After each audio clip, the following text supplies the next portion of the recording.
Olá, minha gente, sejam todos muito bem-vindos ao podcast Papo de Redação desta sexta-feira, graças a Deus, como diria o Chico Pinheiro, né?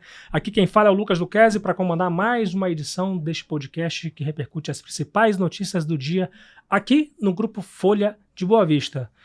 Daqui a pouco a gente vai falar aqui com o presidente do DETRAN, o Departamento Estadual do Trânsito, Guedes Mesquita. Ele vai falar muito sobre esses últimos acontecimentos, esses últimos acidentes de trânsito fatais aqui que a gente já noticiou aqui, inclusive falando aqui no podcast Papo de Redação a respeito disso. Ontem, inclusive, a gente recebeu familiares do Rui Zemar, aquele agente de saúde que foi morto, né, por um policial penal na contramão, ele estava bêbado. Vamos falar ainda sobre esse assunto, tem uma continuação a respeito disso. Então fica o convite para você ficar ligado conosco aqui na nossa edição. Aqui embaixo dos comentários, você que está no YouTube acompanhando a gente com imagens, tem a seção aberta para você comentar e falar o que você quer expressar para a gente, né? E, minha gente, hoje temos notícias aí, rapidamente, eu acho importante a gente poder fazer um rápido resumo sobre as notícias de hoje, né? Eu destaquei duas notícias que o nosso Grupo Folha repercutiu aqui. A começar pela Polícia Federal, que concluiu um cumprimento de 3 mandados de busca e apreensão, sendo 2 em Pacaraima e 1 em Boa Vista, em uma operação que investiga organização criminosa que atua em Roraima por meio do contrabando de ouro e lavagem de dinheiro. Essa operação é a chamada Áureos, na qual também foram bloqueados 5 milhões de reais e apreendidos celulares e documentos dos investigados. Uma outra notícia que a gente pode destacar aqui é uma decisão judicial que obrigou a Clínica Renal de Roraima a apresentar os comprovantes de pagamento dos salários dos funcionários ou efetuar esse pagamento atrasado referente ao mês de junho até o dia 15 de julho. A empresa afirmou que o atraso foi ocasionado pela falta de repasse de mais de 958 mil reais, que deveriam ser pagos em abril pela Secretaria Estadual de Saúde. E depois dessa decisão judicial, inclusive, a gente procurou a empresa que até o momento, até essa gravação do nosso podcast, não tinha retornado para a gente com uma resposta a respeito desse pagamento de salários por conta dessa decisão judicial. Claro que o espaço sempre fica aberto e eu convido você a acompanhar o nosso portal também, folhabv.com.br, que certamente vai ter mais atualizações a respeito desse e outros assuntos. Olha, gente, eu vou ler alguns comentários a respeito do assunto de ontem que a gente abordou aqui no nosso papo de redação. Para contextualizar, é o seguinte, gente, no dia 23 de maio, uma trágica manobra acabou interrompendo a vida do agente comunitário de saúde Rui Zemar Souza da Cunha, de 38 anos, que atravessava a Avenida Mariano de Melo sobre 2 rodas, né? Nesse cruzamento, inclusive, ele acabou sendo atingido pelo policial penal Emerson Pereira Pinho, de 39 anos, que dirigia bêbado na contramão, e o Denis Agapto de Souza, que era o garupa dele, e tem 37 anos, é mototaxista, é entregador, ele acabou sobrevivendo a esse acidente. Ontem esse foi o assunto principal do nosso podcast, né? A gente trouxe familiares, inclusive, dessas vítimas, e eu vou ler aqui alguns comentários, como eu sempre prometo, que eu leio alguns comentários da edição passada, e a Ruth Isabela, no YouTube, ela disse o seguinte: sem acreditar que meu irmão partiu para sempre, dessa forma abrupta, e não foi feita dignamente a justiça. As leis existem, mas as próprias autoridades não seguem, para a nossa infelicidade. Muita gente ficou cobrando justiça a respeito desse caso, como foi o caso da Camila Mendes, né? Queremos justiça, segundo ela. O Miguel Lucas elogiou aqui a nossa iniciativa, né? Gostei, tem que ter entrevista também. A Roseli Poerch falou que seja feita justiça, que a lei seja cumprida. Enfim, gente, temos muitos comentários a respeito de pedido de justiça, né? Porque é um assunto que revoltou muito a nossa sociedade roraimense. E nós temos aqui novidades a respeito desse caso. Uma resposta inédita do Emerson Pereira Pinho a respeito, especialmente dessas falas que os familiares e os sobreviventes desse acidente falaram ontem aqui no nosso podcast. Eu vou ler a nota na íntegra. Rapidamente aqui, o que disse o Emerson Pereira Pinho por meio da sua defesa. Abre aspas para o Emerson. Considerando o recente relato dos familiares, a defesa informa que, desde o ocorrido, Emerson possuía a intenção de procurar os familiares para conversar e auxiliar no que for preciso, dentro das suas condições. mas estava temeroso sobre a forma que seria recebido e como a conversa iria acontecer em face de ser muito recente e prematuro o fato e acreditarem que seria uma afronta ao luto. No entanto, como agora tem ciência do posicionamento dos familiares de Rui Zemar, buscará meios para que a conversa ocorra. Cumpre informar que Emerson cumpre medidas cautelares que o impede de sair da residência, o que dificultou que estabelecesse contato em momento anterior. Emerson está ciente do desdobramento do ocorrido e das consequências jurídicas que podem resultar. Além disso, tem contribuído ativamente com a Justiça para o bom andamento do processo. É importante relembrar que o direito de defesa é inafastável e necessário para um processo justo. Assim, a defesa está atuante para que seja estabelecida a verdade real dos fatos em todos os seus aspectos. Por fim, quanto ao fato de ser servidor público e sobre a possível perda do cargo, ainda não é o momento de análise de tal situação. Emerson não estava no exercício de sua função no momento do acidente, bem como existem leis que ditam como e em que hipóteses a demissão irá ocorrer, não podendo tais previsões serem atropeladas. Fecha aspas para a defesa de Emerson Pereira Pinho, envolvido nesse acidente gravíssimo aí.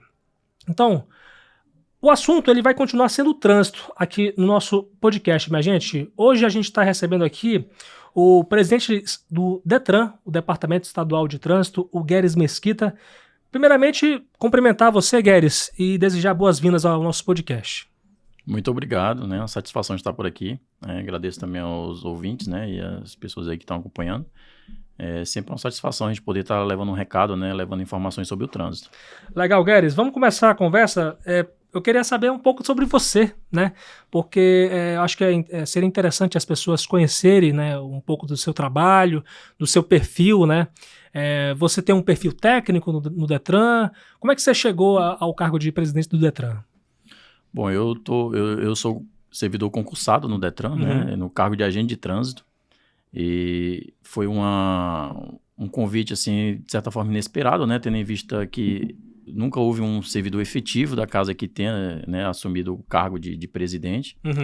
Então foi uma satisfação também da minha parte, né, ter recebido tal convite, né, é um reconhecimento, né, ao trabalho, né, e valoriza também o servidor da casa, né, que já tem um conhecimento técnico do assunto, e eu digo que a gente termina que antecipa muita coisa, né, de uma pessoa que às vezes não tem ali um conhecimento total ali da questão do trânsito, e a gente já tem, né.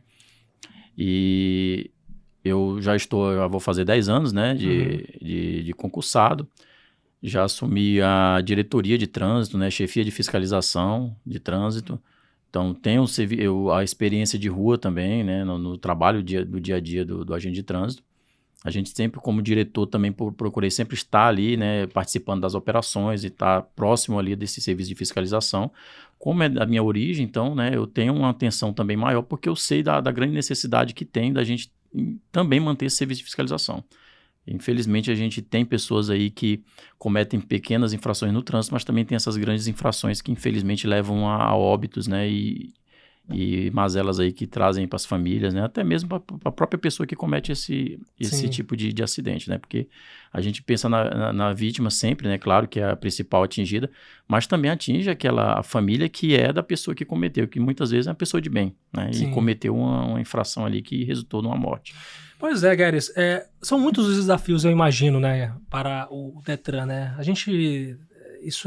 Os números dizem por si só, né? A gente vive num estado em que o trânsito é um dos piores do Brasil em termos de violência, né? Um dos mais violentos do Brasil é o daqui de Boa Vista, é o do estado de Roraima, né? Por exemplo, o último levantamento que a gente teve acesso aqui, que vocês ajudaram a gente, né, inclusive o DETRAN, indica aí que 53 pessoas morreram em ruas, avenidas e rodovias aqui do estado, né?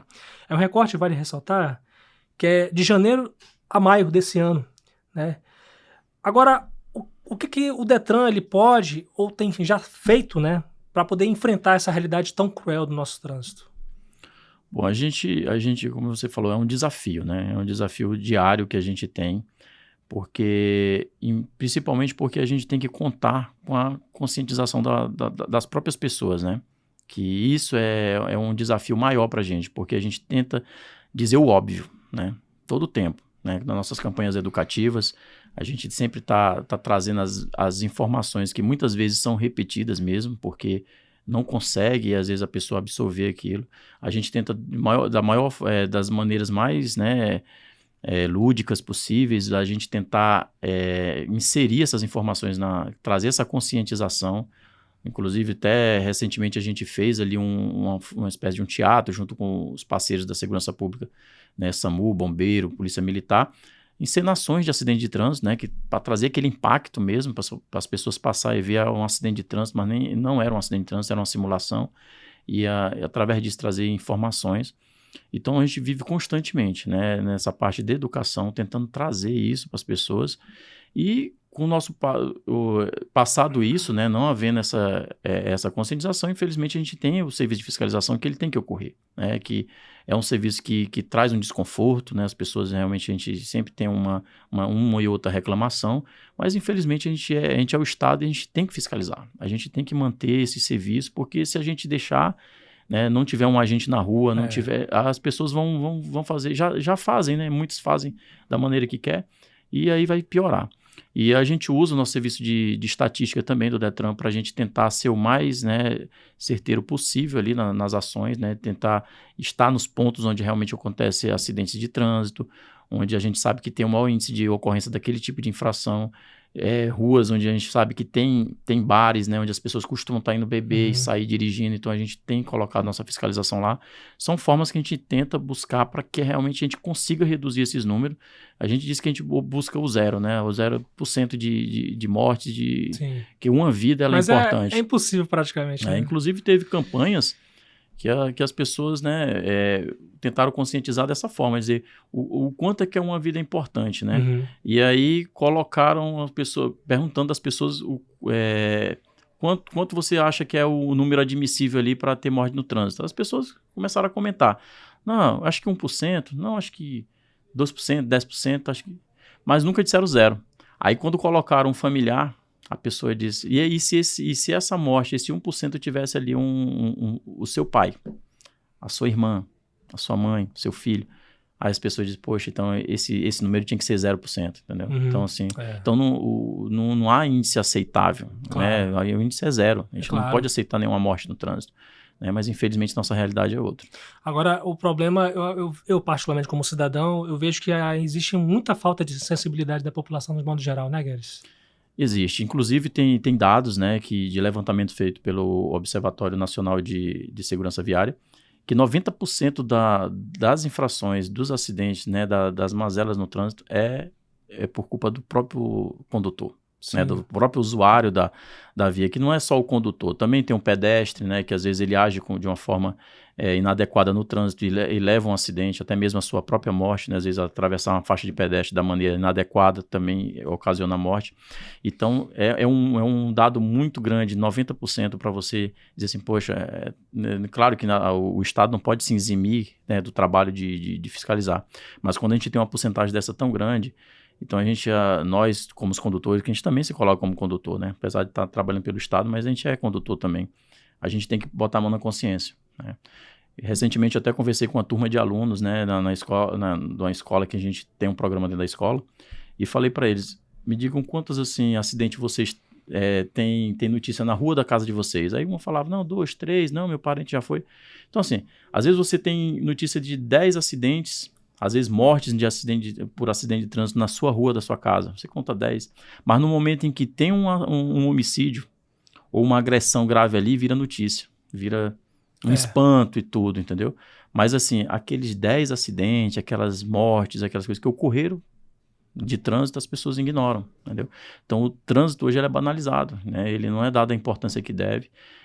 Inclusive esse ano a campanha, né, por falar, né, da paz no trânsito, né, começa com você, é justamente isso, trazendo principalmente para esse momento de guerra que a gente está vendo, né? As pessoas estão dando muita atenção, tendo guerra em tal país, e esquece da guerra que está tendo no trânsito, que mata milhões, até muito mais do que certas guerras. Como é que é essa campanha aí? Todo ano tem um tema, né, que né, no ano anterior ele é discutido, né, tem a participação aí também da sociedade, e eles elegem um tema, né, que esse tema vai, durante o ano todinho, ele é trabalhado, né, em cima desse tema. Apesar de que cada mês né, existe uma determinação com relação à questão de campanhas, né? Tipo assim, eu coloco, esse mês vai trabalhar conscientização com relação à motocicleta, no próximo mês a questão da alcoolemia. Então tem umas campanhas mês a mês e tem essa campanha anual, né? Que é o tema, que todo ano ele é eleito para a gente trabalhar em cima dele, né? Para dar uma ênfase maior, né? Trazer essa parte mais comunicativa. Sim. Então, Entendi. Quais seriam assim as principais imprudências, né? Por exemplo, hoje a gente começou essa edição falando aí de você misturar álcool com direção, né? Eu imagino assim que estejam, mas você vai me confirmar, né? Eu vejo muito, uma imprudência muito comum as pessoas no celular, na direção, né? E a gente vê muito também, até motociclista. Hoje a gente está vendo muito motociclista pilotando a moto e no celular, né? Inclusive, essa semana mesmo eu vi um vídeo que me chamou muita atenção. A mulher, ela estava no celular, né? Não sei se você viu esse vídeo, né? E ela acabou batendo o carro porque ela simplesmente não esqueceu de olhar para frente, né? Esqueceu. E ela acabou batendo, né? Esses tipos de situações, eles estão entre as piores estatísticas aqui em Roraima? Sim, infelizmente sim. O celular hoje, né, ela sempre nas infrações que são mais cometidas aí, pelo menos entre as 4 ou 5, ela sempre está no meio, né? Então está sempre dentro das infrações mais cometidas aí. Devido também a essa questão tecnológica, né? Sim. Então as pessoas estão hoje, tudo é no celular. Então virou uma dependência tão grande que as pessoas passam a fazer todas as suas atividades que eram antigamente rotineiras junto com o celular. Inclusive, infelizmente, dirigir. E o que era exclusivo, às vezes, só num carro, que você estava dirigindo o carro, hoje as pessoas que estão utilizando a motocicleta estão fazendo uso do celular. Sim. Da mesma forma. Ele dentro do capacete aqui, já é num ponto estratégico aqui perto do ouvido, como também a pessoa levanta o capacete, né, fica teclando, né, falando. Sim. Então, assim, tá de forma absurda, né? Até como você comentou essa questão desse vídeo, eu cheguei a ver que foi... Nossa, né, absurdo isso pra mim. Então, assim, ela ficou aqui e esqueceu do trânsito, né? Graças a Deus foi um acidente ali que eu acho que parece que ela não chegou a mais, assim, coisa mais material, mas acontece. Então, assim, todo tipo de infração no trânsito, inclusive, às vezes a pessoa, né, principalmente no tempo que eu estava na fiscalização, a pessoa diz, poxa, mas isso aqui não é nada. Todas as infrações de trânsito, ela tem um cunho de evitar uma morte, evitar um acidente de trânsito. A segurança das próprias pessoas, exatamente. Né? Até as pessoas dizem, mas por que eu tenho que estar pagando licenciamento do carro? Porque isso aqui é para encher o cofre do Estado. Não é, gente. O licenciamento ele tem que ocorrer porque o veículo ele tem que ser fiscalizado. As condições do veículo ela tem que estar em dias, porque às vezes uma lanterna queimada, queimou ali uma luz do freio, aquilo dali às vezes pode ocasionar um acidente, porque quem está atrás não vai ver que você freou. Às vezes a luz de uma seta, né? Você ligou a seta, mas a luz está queimada. Às vezes eu envio uma bicicleta aqui do lado, ele não viu porque estava queimada. Você vai e atropela, entendeu? Pode ocasionar uma morte. Então, assim, são detalhes que no trânsito fazem a diferença. Mas eu digo que hoje, principalmente ligado aos acidentes fatais, é a velocidade e a alcoolemia. Sim. Né? Porque na maioria desses acidentes, quando eles são fatais, está envolvido o álcool e a alta velocidade. Então, eu digo que se a gente eliminasse esses dois aí, a gente ia ter uma queda bem grande na questão do número de mortes e acidentes graves. A impressão que eu tenho quando, por exemplo, eu não sei se você é daqui ou mora tanto tempo aqui, mas tira 15 anos atrás, a gente tinha muitos rachas na Avenida Villeroy, né? Acho que era conhecida pela Avenida dos Rachas, né? Aí isso foi acabando colocando aí aqueles pardais, né, aquelas câmeras, né, e isso foi reduzindo, né? Você acha que tem sido uma estratégia de fiscalização efetiva, essa questão de colocar pardais? Olha, é uma questão bem polêmica, né? Porque assim, ela envolve também um estudo técnico, né, que nem sempre ele às vezes o estudo é adequado, né? Sim. Porque, assim, dependendo da via, ela é necessária, né?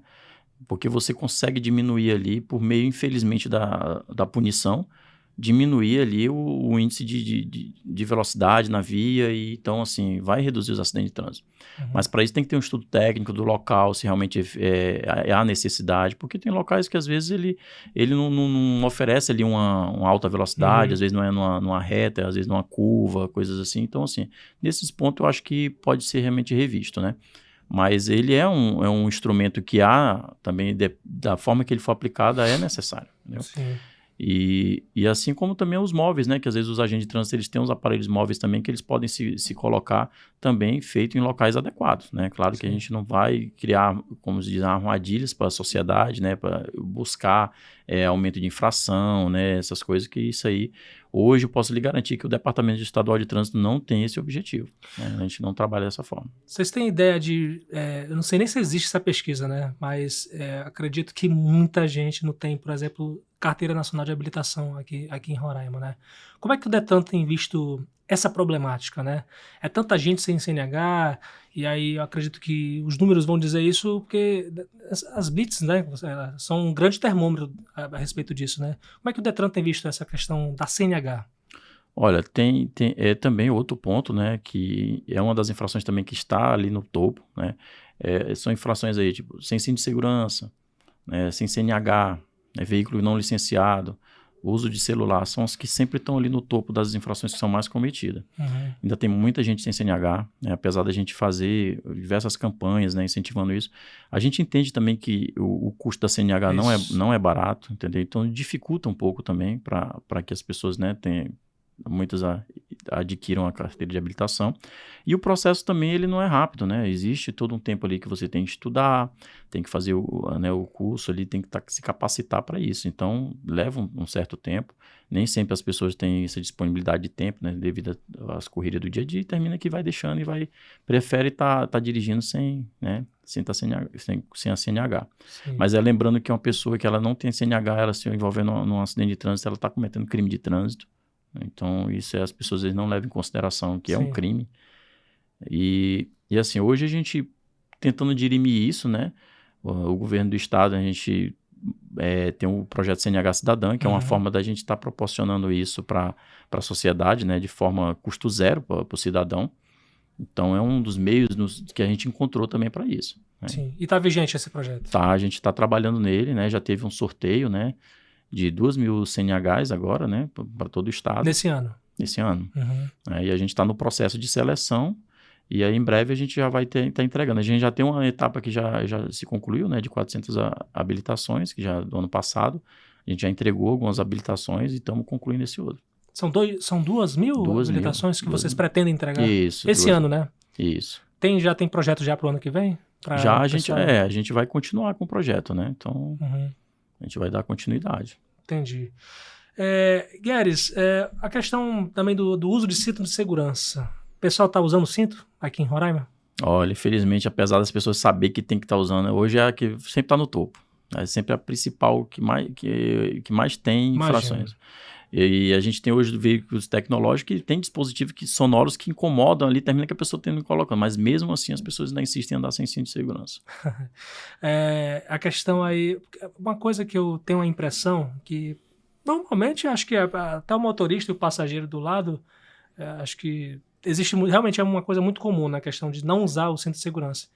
E muito menos comum é você usar quando você é passageiro no banco de trás. É verdade. Né? Como é que vocês estão vendo isso, cara? A maioria das infrações, geralmente é principalmente o passageiro, né? Que está no banco de trás que não usa. E tem uma cultura aqui que as pessoas não usam, né? Às vezes coloca até o cinto por debaixo do banco ali, não tem. Né? Às vezes a gente já abordou veículo onde a pessoa parece que nunca usou o cinto está intocado lá dentro e nunca usou. Mas, assim, é o que a gente sempre demonstra, né, em campanhas educativas. E na própria fiscalização, o pessoal tende sempre a estar orientando que as pessoas de trás, elas terminam que, por mais que a da frente esteja de cinto, ela termina que atingindo a pessoa que está na frente, no banco da frente. Porque ela é arremessada, não tem jeito, né? E, às vezes, uma frenagem, não precisa nem ser um acidente de trânsito, uma frenagem brusca, a pessoa é arremessada para frente. Então, ela vai se lesionar, né? Ela vai se machucar, vai machucar quem está na frente. Principalmente crianças, né, que tem um volume corporal menor, ela é arremessada com maior facilidade, né? Então, a gente vê muitos vídeos aí na internet, olha, enquanto a gente está vendo vídeo, de criança sendo arremessada, criança que foi arremessada fora do carro por causa, às vezes, de uma frenagem. Né? Às vezes, uma curva, né, de maneira que teve que fazer uma curva ali, né, de maneira, né, rápida, ali termina que joga a criança. Então, tem muitos acidentes que a gente vê que o uso do cinto ele ia ser fundamental para salvar uma vida, até mesmo evitar uma lesão. Com certeza. Operação Lei Seca, né? Eu queria que você falasse um pouco, né, sobre essa operação, né, o papel do Detran nesse ponto, nesse projeto. Os objetivos, né? O que vocês pretendem alcançar com essa operação? Bom, a Operação Lei Seca ela já vem ocorrendo no país afora, né, com a instituição da lei que originou, né, essa criminalidade com relação à questão dos crimes de alcoolemia.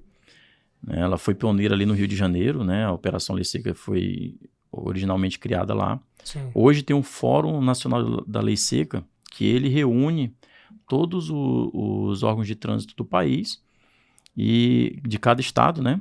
Tem representantes, no qual daqui eu sou um dos representantes, e a gente se reúne aí 1 a 2 vezes por ano, onde a gente vai trocar ideias, né? Trazer informações que a gente possa estar trocando ideias para a gente tentar melhorar. E às vezes algum problema que a gente encontre dentro da legislação que precisa ser melhorado e tudo, a gente tem o nosso representante da presidência do fórum que leva isso para o Senatran para fazer modificações aí perante o CONTRAN e tudo. Então, assim, é uma operação que ela deu certo, né? E, assim, conseguiu diminuir, né? A gente hoje tem um desafio porque o número de condutores, né, a cada ano ele aumenta, né, de forma né, grandiosa. Então, assim, a gente tem que estar acompanhando e nem sempre a gente consegue, né, com efetivo, né, com equipamentos. Então, a gente tenta, na maior forma, tentar ser o mais efetivo possível. Aqui no estado a gente conseguiu, né, de maneira ainda tímida perante outros estados, mas a gente todas as noites a gente, somente finais de semana. Amanhã, por exemplo, a gente, né, no sábado, a gente vai ter uma operação que ela é a nível nacional. Então, todos os órgãos, né, da Lei Seca, nos estados, a gente coordena para que nesse dia a gente possa fazer operações juntas, né? Para fazer um apelo maior. Então, todo mês a gente tem uma operação que é conjunta no país todo. Isso vai ser amanhã? Já amanhã a gente vai ter uma, né? Pelo calendário que a gente tem anual, amanhã tá programada uma, né? Para a gente trabalhar na cidade, principalmente com relação à alcoolemia. Vocês vão ter parcerias aí com outras forças de segurança? A gente sempre está com parceria muito com a Polícia Militar, né? Sempre está com a gente, né? Mas nada que outras forças, às vezes, a gente não agregue ali, né? A Polícia Civil, né? Por exemplo, que somente recebe nossas demandas, no caso de um crime, né? Por alcoolemia, a gente vai levar para a delegacia. Mas principalmente a Polícia Militar, que está sempre junto com a gente aí nas operações. Você tem um quantitativo de quantos agentes que devem trabalhar nessa operação amanhã? Olha, a gente tem uma média que gira entre uns 20 agentes de trânsito, né? E aí fora a Polícia Militar, que dependendo da demanda deles do dia, né? A gente tem ali no mínimo ali uns 6 policiais, mais ou menos. Então a gente gira em torno aí de 25 a 30, né? Que estão envolvidos diretamente ali na operação. Sim. Guedes, você falou aí da questão de taxas, né, que o pessoal às vezes reclama porque existe um licenciamento, né? Por exemplo, todo ano, na verdade, tem a inflação, né? Existe um aumento de taxas, evidentemente, né? Esse ano não foi diferente, né? Inclusive, uma das justificativas para esse aumento de taxas foi a questão da reforma do próprio prédio do Detran, né? Da ampliação, né? Queria saber que você falasse um pouco sobre como é que está essa reforma, né? Qual é a nova previsão, se tem informações a respeito disso. Bom, a gente tem um prédio, né, que ele tá sendo construído um novo prédio, nova sede, que é uma necessidade de muitos anos, né? O Detran, da última vez que foi reformado, na verdade, né, tem muito tempo já. Então, há uma necessidade para a gente trazer ali um ambiente melhor para os servidores, né? E principalmente aí para atender a população, né? Para a gente evitar ali a pessoa estar num ambiente que não é adequado, né? Às vezes salas que não acomodam mais, né? Como eu lhe falei, o número de veículos, de condutores, né? Hoje a gente tá com quase 300 mil veículos na rua, então assim... É quase o mesmo número da população. Mesmo número da população. Então assim, é muito veículo. A gente bota aí quase um veículo por população, por pessoa. Sim. Então, assim, essas pessoas elas estão transitando. Então, a gente precisa de uma instituição que ela possa comportar toda essa demanda. Né? Então, assim, o prédio, né, a gente está buscando que ele seja, né, concluída a obra o mais rápido possível. Não tem previsão, assim, uma previsão? Sim, a gente tem uma previsão aí de um ano e meio, né? Que é o período ali de obra e tudo para a conclusão dessa segunda fase, que a segunda fase é a parte mais de acabamento, né? Então, é uma parte que leva um tempo bem maior também, né? Um cuidado bem maior também, porque é a parte final do prédio, né? A ordem de serviço já foi assinada já? Sim, já foi assinada, já começaram já a trabalhar, já começou as obras já. Sim, entendi. Tava parada, né? Até certo tempo, né? Essa reforma. Ela ficou ano passado ela ficou parada, né? A gente não conseguiu ali adequar o orçamento e tudo, mas esse ano deu tudo certo. Não vai parar, não. Não vai parar, não. A gente terminar o mais rápido possível. Guedes, agradecer a sua participação aqui no nosso podcast Papo de Redação desta sexta-feira. Para finalizar, hoje é sextou, né, cara? E aí o pessoal vive como se não tivesse o amanhã, né? Queria que você desse um recado para essas pessoas, né? Terem um pouco mais de responsabilidade no trânsito, responsabilidade consigo mesmo e com as pessoas também. A gente pede muito isso, né? Nosso dia a dia é principalmente pedindo isso, as pessoas que elas tenham essa consciência. É sua vida, né? É a vida de quem você ama, né? É a vida do seu próximo. Então, vamos ter cuidado. O trânsito, ele não é brincadeira. O trânsito, ele tira vidas, né? E, às vezes, você pode estar certo, né? Você tá correto, mas, infelizmente, tem pessoas que não estão. Né? Então, redobre sua atenção. Por mais que você esteja certo, haja com cautela, né? Porque, às vezes, o outro condutor, ele não está. Então, hoje é final de semana. Principalmente para aqueles que gostam de beber, de andar em alta velocidade, né? A gente pede que as pessoas...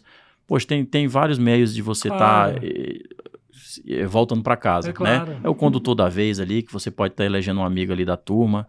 Hoje a gente tem vários meios de transporte que pode estar suprindo essa necessidade de você voltar para casa, né? E se não conseguir, durma lá no local e no outro dia que estiver bom, você vai para casa. É melhor do que você arriscar a sua vida, deixar a vida do próximo ali em risco também. Tá? Pois é, eu, por exemplo, num dia atrás, eu fiz até uma conta, Guedes. Vamos pegar aí um cara que quer beber, né? Ele vai normal, vai sóbrio, né, pra uma festa, e aí bebe todas lá, né? E, ele poderia muito bem deixar o carro dele, né? Ou ele não vai, na verdade, ele sai de casa sem, acho que... coloca o carro em casa ou vai de Uber, né? Porque no máximo que você paga de motorista aplicativo aqui, de uma ponta a ponta da cidade, é R$25. Você pega 25 de ida, 25 de volta, R$50. Ou seja, você se protegeu as outras pessoas, né? Ao invés de você ficar uma vida toda respondendo um processo. Não é mais barato isso? Com certeza. E além de ter essa questão de responder um processo, é você carregar uma morte na costa. Né? Claro. Hoje as pessoas não se dão conta disso, né? E é uma pessoa de bem, é uma pessoa que ele tem um passado criminoso, uma pessoa que vive nessa vida, né? Tá, mais um ou menos um para ele não vai fazer diferença. Mas aquela pessoa de bem, que sai para tomar uma cervejinha com os amigos, né? Que é uma pessoa que vive sua vida, né? Uma vida pacata, uma vida de, né? Fazendo suas coisas direitinho, mas resolveu naquele dia beber. Ah, não, mas eu vou voltar para casa embriagado. Ela pode, infelizmente, aí ou morrer no trânsito ou matar alguém e ter que carregar isso pro resto da vida. Porque, no fundo essa pessoa sabe o que ela pode causar, né? O dia dela, como ela pode ser, se ela não aguenta beber um gole só de bebida, né? Ela volta embriagada, ela tem muito bem isso na cabeça dela. É que esse caso do policial. Sim. Né? Não sei como é que é a vida dele e tudo, mas se ele é uma pessoa de bem, ele deve estar morto por dentro. Sim. Isso aí acaba com a vida dele também, porque se ele é uma pessoa que ele não tinha aquela intenção, mas agiu daquela forma e cometeu um crime, ele vai ter que conviver com isso o resto da vida. Né? E a família vai sofrer junto também. Sim. Né? Quantas outras famílias também. Né? Quantas outras, né? Então, assim, é um caso que as pessoas têm que pensar mil vezes, né? Antes de beber e dirigir. Esse caso em especial, do caso do policial penal, o Detran, de alguma forma, usa isso como um exemplo de alguma política pública? Vocês chegaram a conversar a respeito desse caso especial, assim? Tipo assim, poxa, esse é o exemplo que a gente pode usar de como é que a gente pode melhorar o trânsito, alguma coisa assim. Eu queria que você falasse um pouco sobre isso. Nesse caso em específico, a gente não tratou ainda, né? Mas, assim, é um exemplo que a gente vai com certeza estar usando aí, porque a embriaguez, ela causa isso, né? Você perde a noção, você perde os sentidos, né? A pessoa, eu bebi, mas eu consigo voltar para casa em segurança, eu vou devagarzinho. Não, você pode estar devagarzinho, mas está na contramão. Entendeu? Você vai estar devagar, mas você vai bater em alguém que pode, né? Exato. Vai entrar numa contramão, vai cruzar um sinal vermelho. E a embriaguez, ela tira isso. Ela tira esse sentido as pessoas acham que não, mas tira, entendeu? Tira a atenção. Eu acredito que ele, em sã consciência, não ia entrar na contramão da maneira que entrou, mas estava embriagado, né? Sim. Então, tirou esse sentido dele e ocasionou o que aconteceu. Certo. Guedes, alguma consideração final para a gente terminar? Não, gente, eu peço isso, é consciência, né? É a gente diminuir essa quantidade de 90% de pessoas que não têm atenção no trânsito, diminuir isso aí, porque é o que está, né, explícito aí, que realmente, apesar de ter os órgãos de fiscalização, infelizmente as pessoas ainda têm que ter atitudes, né, corretas no trânsito. Ok, falei aqui com o Guedes Mesquita, presidente do Departamento Estadual de Trânsito. Agradecer demais aqui a participação dele no nosso podcast. Também fique aberto também ao convite para umas outras oportunidades, quando for oportuno, Guedes. Muito obrigado, viu? Eu que agradeço. Então, assim encerramos o nosso papo de redação aqui no Grupo Folha, com os trabalhos técnicos de Fabiano Lopes, Rio Ferreira, John Hudson e Aduan Figueiredo. Eu sou o Lucas Lucchesi. Aproveito para convidar vocês a seguir as nossas redes sociais no Instagram, no Facebook, no X e no YouTube, como Folha BV, Folha FM 100.3 no Facebook e no YouTube, Rádio Folha BV no Instagram e a minha rede social também, pessoal, minha gente, @LucasLuchesi. Então, vocês aí que estão ligados com a gente, por favor, responsabilidade nesse final de semana. Não viva como se não houvesse amanhã, porque a vida é a coisa mais preciosa que a gente pode ter, que a gente tem, na verdade. Então, vamos valorizar a nossa vida e a vida do próximo. Muito obrigado, minha gente. A gente volta na segunda-feira, se Deus quiser.